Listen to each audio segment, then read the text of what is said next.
আসসালামু আলাইকুম দর্শক, আপনারা সবাই কেমন আছেন? আশা করি সবাই ভালো আছেন। আমি মোসাম্মদ শারমিন আক্তার নিপা। আপনাদের দোয়া ও ভালোবাসায় আমরা এগিয়ে যেতেছি। আপনারা আমাদেরকে সাপোর্ট করেন দেখেই আমরা এগিয়ে যেতেছি।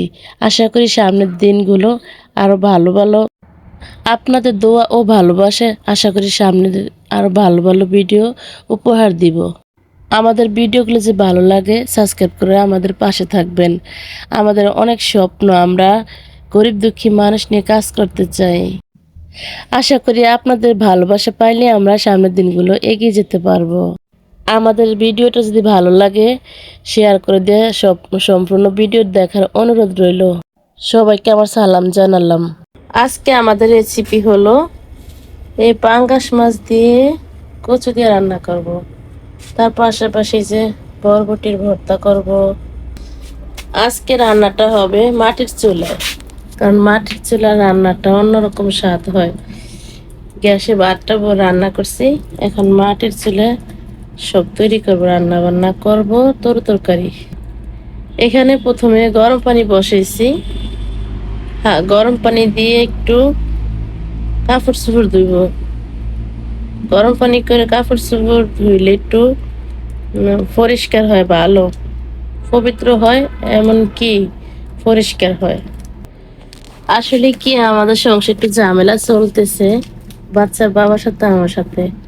কারণটা হলো কি, ও বলতেছে আমি ক্যামেরার সামনে আসি না কেন, আমি ভয়েস দিই না কেন। আমার মানে ইচ্ছা না ক্যামেরার সামনে আসা, অথবা এই রেসিপি করব, আমার দেখা যাব, আমি কথা বলবো, ভয়েস দিব। আমার ইচ্ছা কিন্তু ভাবে করি না, বাধ্যতামূলক করতে হয়। এখন আর আমাদের বাসাতে আর অন্য অন্য কোনো বাড়তি মানুষ নেই যে ক্যামেরা করব অথবা ভয়েস দিব, তাই বাধ্যতামূলক আমার করতে হয়। এখন এই যে কচুটাকে সিদ্ধ করে নেওয়ার জন্য বসে দিলাম। এইখান দিয়ে আমার মাছটা ভাজা নিতেছি গ্যাসের চুলায়। তো দর্শক, আপনারা বলবেন যে আপনার বাসা কি করে একটাই? না, করে আরো আছে। জিনিসটা দেখতে অসুন্দর হইলো, কড়াইটা কিন্তু খুবই ভালো। মাছ উল্টায় সুন্দর, কোনো লাগিয়া পড়ে না, কিছু না, সুন্দর হয়। আরো করে আছে, এমনকি ফ্রাই প্যান আছে। তো চুলাতে তার দিব না, চুলা কালি হয়ে যাইব। আর এই কড়াইটা করে ভাজতে আমি খুব সুবিধা হয় আমার, সেই জন্য এই রাত্রি ভাজি সবসময়।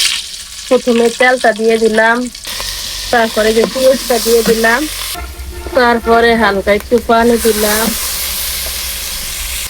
হলুদ দিলাম, মরিচ দিলাম, লবণ দিলাম, কষিয়ে নিতেছি। এখন কষানো শেষ, এখন এই যে কচুটাকে দিয়ে দিলাম,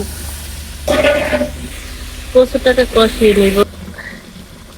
এখন এই যে পরিমাণ মতো জলটা দিয়ে দিলাম। তো দর্শক, অবশেষে আমাদের রান্নাটা প্রায় কমপ্লিট শেষ। আর এই যে ডালের বড়া বানাইলাম, আর এই যে বরবটির ভর্তা করলাম। আজকের রেসিপি এই পর্যন্ত শেষ।